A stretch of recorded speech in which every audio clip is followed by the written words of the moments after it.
Hi friends అందరికీ మా friend అమ్మకైతే బాబు అయితే పుట్టాడండి. తన పాప కావాలనేసి అయితే చాలా కోరుకుంది. కాకపోతే తన కోరికైతే తీరలేదు. బాబు అయితే పుట్టారండి. తను పుట్టి అయితే ఇప్పుడు 9 డేస్ అయితే అవుతుంది. వాళ్ళైతే 9 డేస్కి ఇలా స్నానం అయితే చేపిస్తారంట. ఈ విధంగా అయితే చేసుకుంటారంట. మేము వచ్చేసి 21 డేస్కి అలా 27 డేస్కి అయితే చేసుకుంటాం. ఇంకొకరు ఒక్కొక్క తీరు అయితే చేసుకుంటారు కదా.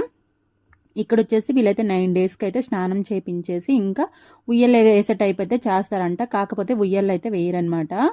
ఇంకా నార్మల్గా ఇంకా స్నానం చేయించేసి ఈ విధంగా వాళ్ళకి తోచినంత భోజనాలు అయితే పెట్టుకుంటారనమాట. ఎంతమందికో కొంతమందికి అనేసి అయితే చెప్పుకుంటారనమాట. వీళ్ళు వచ్చేసి ఇక్కడ మా ఫ్లోర్లో ఉన్న వాళ్ళందరికీ అయితే చెప్పుకున్నారు.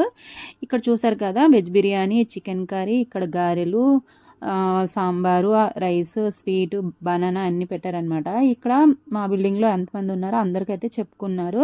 ఇంకా వీళ్ళకైతే ఉయ్యల్లో వేసేది ఏమీ ఉండదంట. ఒక్కొక్కరికి ఒక్కొక్క తీరు ఉంటుంది కదా. ఇంకా వంటలన్నీ అయిపోయిన తర్వాత ఇంకా అందరికైతే ఇంట్లో అయితే భోజనాలు అయితే పెట్టేశారండి. ఓకేనండి, వీడియో నేస్తే ఒక లైక్ ఇవ్వండి. Bye bye.